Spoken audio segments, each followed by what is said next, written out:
হ্যাঁ, তো বন্ধুগুলো তোমরা জিজ্ঞেস করে না যে মুই কোটে যাচ্ছু, কিসের জন্য যাচ্ছু, কেন যাচ্ছু। তো মুই যাচ্ছু কাজত, ঠিক আছে। এই জীবনটা না, এই জীবনটা হচ্ছে অনেক দুঃখে কষ্টের জীবন, ঠিক আছে। তো আজি মোর যদি দুঃখ না হইলে হয়, মোর যদি টাকা পয়সা নিয়ে প্রবলেম না হইলে হয়, মুই কি থোড়ে মুই বাইরে আসনু হয়, থোড়ে কি মুই বাইরের কাজ করনু হয়। তোমরা তো ভালো করে জানেন যে মুই ভিডিও বানাম, ঠিক আছে। ভিডিও বানায় মোর সংসার চলে যায়, কিন্তু না, ভিডিও বানায় মুই আজ 1 টাকাও কামাই করো নাই, ঠিক আছে। সত্যি কথা বলতে ভিডিও বানায় মুই টাকা কামাই করো নাই। ভিডিও বানায় টাকা হ্যাঁ মোর জমা হয়েছে ঠিকই, কিন্তু মুই তুলো নাই। মুই এলা তুলুমকো না, কারণ মোর বেটি বড় হয়েছে, মোর বেটি ভবিষ্যৎ দেখে নিবে, ঠিক আছে। নিজে শখ করিয়া টাকা তুলিয়ে লাভ নাই।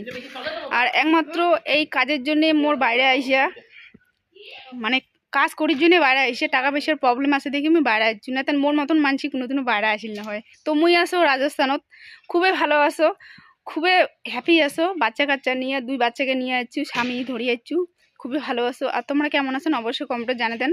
মুই তো খুবই ভালো আছো, একমাত্র টাকার জন্যে।